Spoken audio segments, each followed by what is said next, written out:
चंदेरी में नरसिंह मंदिर पर दिवाली के बाद होने वाले मौनी नृत्य में सांसद डॉक्टर केपी यादव सम्मिलित हुए व उनके साथ नृत्य किया। गौरतलब है कि बुंदेलखंड अपने आप में बहुत से लोक नृत्य और लोक संगीतों को संजोए हुए हैं। इन्हीं में से एक है मौनिया या मौनी नृत्य।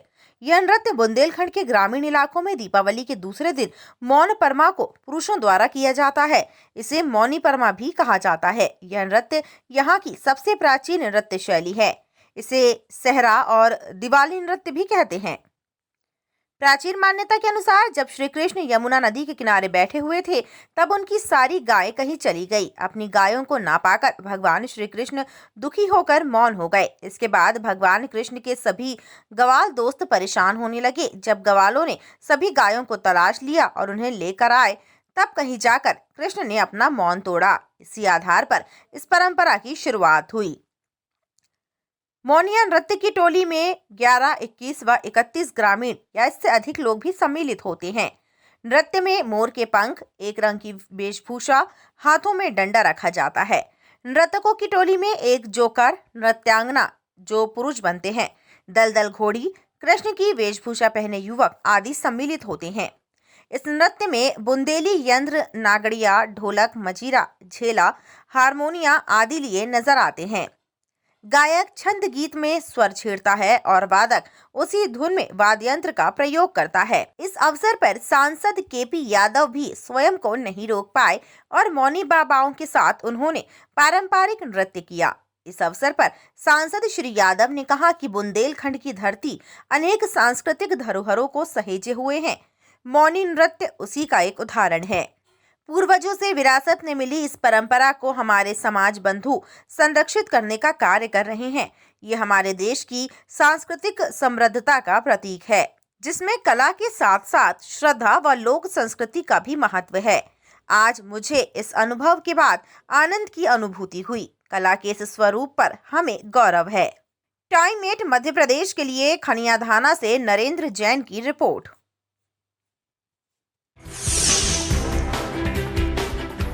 चंदेरी में नरसिंह मंदिर पर दिवाली के बाद होने वाले मौनी नृत्य में सांसद डॉक्टर केपी यादव सम्मिलित हुए व उनके साथ नृत्य किया।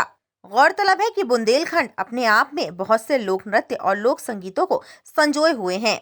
इन्हीं में से एक है मौनिया या मौनी नृत्य।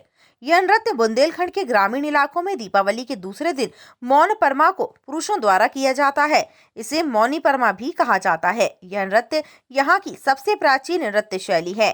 इसे सहरा और दिवाली नृत्य भी कहते हैं। प्राचीन मान्यता के अनुसार जब श्री कृष्ण यमुना नदी के किनारे बैठे हुए थे, तब उनकी सारी गायें कहीं चली गई। अपनी गायों को ना पाकर भगवान श्री कृष्ण दुखी होकर मौन हो गए। इसके बाद भगवान कृष्ण के सभी गवाल दोस्त परेशान होने लगे। जब गवालों ने सभी गायों को तलाश लिया और उन्हें लेकर आए, तब कहीं जाकर कृष्ण ने अपना मौन तोड़ा। इसी आधार पर इस परंपरा की शुरुआत हुई। मौनिया नृत्य की टोली में 11, 21 व 31 ग्रामीण या इससे अधिक लोग भी सम्मिलित होते हैं। नृत्य में मोर के पंख, एक रंग की वेशभूषा, हाथों में डंडा रखा जाता है। नर्तकों की टोली में एक जोकर, नृत्यांगना जो पुरुष बनते हैं, दलदल घोड़ी, कृष्ण की वेशभूषा पहने युवक आदि सम्मिलित होते हैं। इस नृत्य में बुंदेली यंत्र, नागड़िया, ढोलक, मजीरा, झेला, हारमोनिया आदि लिए नजर आते हैं। गायक छंद गीत में स्वर छेड़ता है और वादक उसी धुन में वाद्य यंत्र का प्रयोग करता है। इस अवसर पर सांसद केपी यादव भी स्वयं को नहीं रोक पाए और मौनी बाबाओं के साथ उन्होंने पारंपरिक नृत्य किया। इस अवसर पर सांसद श्री यादव ने कहा कि बुंदेलखंड की धरती अनेक सांस्कृतिक धरोहरों को सहेजे हुए है। मौनी नृत्य उसी का एक उदाहरण है। पूर्वजों से विरासत में मिली इस परंपरा को हमारे समाज बंधु संरक्षित करने का कार्य कर रहे हैं। ये हमारे देश की सांस्कृतिक समृद्धता का प्रतीक है, जिसमें कला के साथ साथ श्रद्धा व लोक संस्कृति का भी महत्व है। आज मुझे इस अनुभव के बाद आनंद की अनुभूति हुई। कला के इस स्वरूप पर हमें गौरव है।